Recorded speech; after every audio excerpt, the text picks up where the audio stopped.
ये जो generic medicine जो हम कहते हैं, ये अंग्रेजी का शब्द है, इसको हिंदी में कैसे समझाएं? मैं आपको बहुत सरल भाषा में बताता हूँ। हाँ। तो ये जेनेरिक नाम जो दवा का जो मूल सॉल्ट है, जो इसके अंदर जो दवा है, उसका नाम है, केमिकल नाम, उसका केमिकल नाम है। अब जैसे और उदाहरण अगर सरल करके बताएं इसको, तो जैसे ये लड़की दुबली पतली सी नजर आती है, तो मैं अगर डॉक्टर हूं, हाँ। तो मैं इसको ये कहूं, एक गिलास दूध सुबह, एक गिलास शाम को पिया कर। पर चिकित्सा के व्यवसाय में दुर्भाग्य से हमारे देश में ऐसा नहीं हो रहा। हम ये नहीं कहते कि आप भैंस का दूध लेके आइए, हम कहते हैं कि वो रामू की भैंस का दूध लेके आना। यही ब्रांडिंग है। ये जब उसकी दुकान पे जाती है, वो कहता है 500 रुपए लीटर है, लेना है कि नहीं लेना। तो जो 30 रुपए की चीज है वो 500 रुपए में मिलती है। तो अगर मैं डायबिटीज की दवा ले रहा हूं और अगर मैं ब्रांडेड दवा लेता हूं तो मुझे कितने की पड़ेगी? जैसे एक 117 रुपए में भी है, 117 रुपए में मिलती है। अब और अगर वही चीज हम उसके जेनेरिक मेडिसिन के नाम से लें तो वो कितने की बनती है? वो मात्र 1 रुपए 95 पैसे में 10 गोली मिलती है।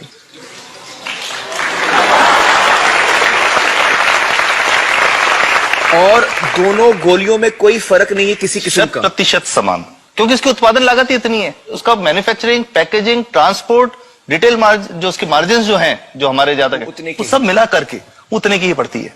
कुछ कैंसर के मैं आपको उदाहरण दूंगा, उसमें एक ही दवा जो ब्लड कैंसर के काम में आती है, बाजार में 1.25 लाख रुपए का एक पैकेट मिलता है। 1.25 लाख का एक पैकेट जो 1 महीने चलता है। और जेनरिक में वही दवा जेनरिक में अलग अलग कंपनीज जो बनाती हैं, एक 10,200 में बेचती है, एक 8,800 में बेचती है और एक 6,500 में बेचती है। मतलब ये आपका ये कहना है कि आपके ये प्रयास से इतने कम में राजस्थान में पब्लिक को, आवाम को ये दवाएं पहुंचा रहे हैं आप इस वक्त? जी, क्या बात है। मेरा ये सवाल है कि डॉक्टर्स जो हैं वो हमारे पर्ची पर जेनेरिक नाम क्यों नहीं लिख के देते? क्यों लिखते हैं वो ब्रांडेड? जाने नहीं देंगे बाहर फिर? नहीं, सब जाने देंगे। जब एक नया मेडिकल प्रैक्टिशनर जब प्रैक्टिस शुरू करता है, तो उसके पास जो कंपनी के जो मेडिकल रिप्रेजेंटेटिव्स होते हैं, सेल्स बढ़ाने का उनका काम होता है, मार्केटिंग प्रिंसिपल के हिसाब से सेल्स एजेंट होते हैं बेसिकली। फिर वो कहते हैं साहब आप हमारी जो दवा है यही लिखना, ये बहुत बेहतर दवा है, इससे मरीज ठीक होगा। और उनको, डॉक्टर्स को लिखने के लिए उनको प्रेशराइज किया जाता है, उनको टेम्प्ट किया जाता है।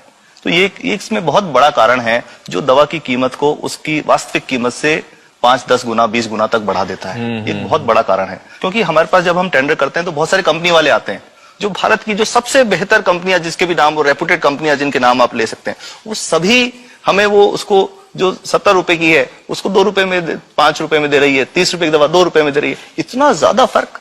तो कंपनी तो दे सकती है और देना चाहती है और हमें देती भी है इतनी कम दामों में, हमें दे रही है ना, ये संभव तो है। अच्छा, मैं आपको बताऊंगा कि भारत से हम लगभग 45,000 करोड़ रुपए की जेनरिक दवाइयां प्रतिवर्ष विदेशों को निर्यात करते हैं।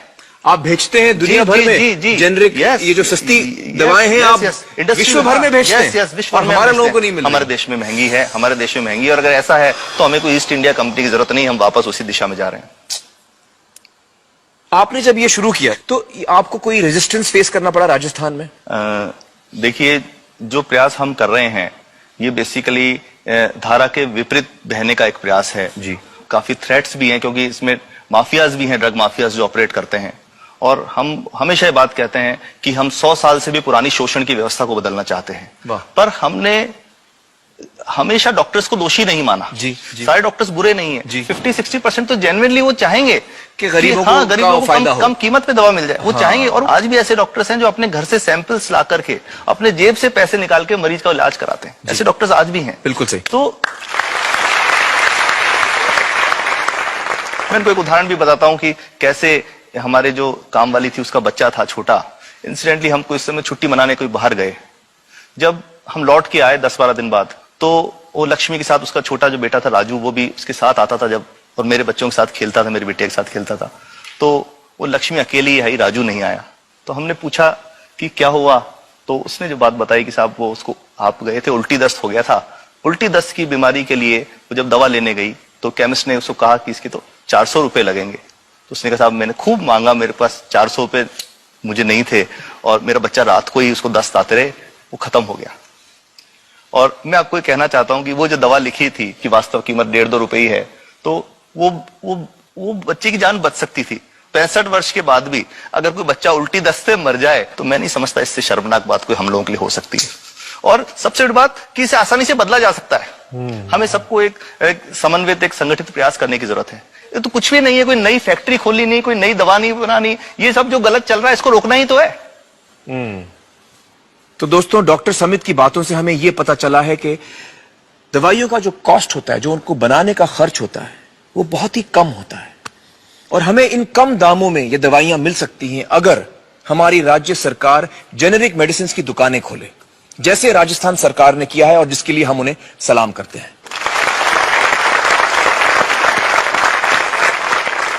एक बात और, अगर आप एक एनजीओ हैं और आप जेनेरिक मेडिसिन की दुकान खोलना चाहते हैं तो department of chemicals and fertilisers आपको 50,000 रुपए की ग्रांट भी देता है।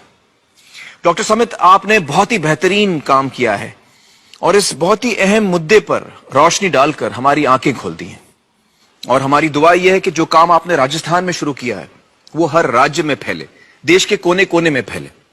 बहुत बहुत शुक्रिया हमारे साथ बातचीत करने का doctor Samit, thank you so much.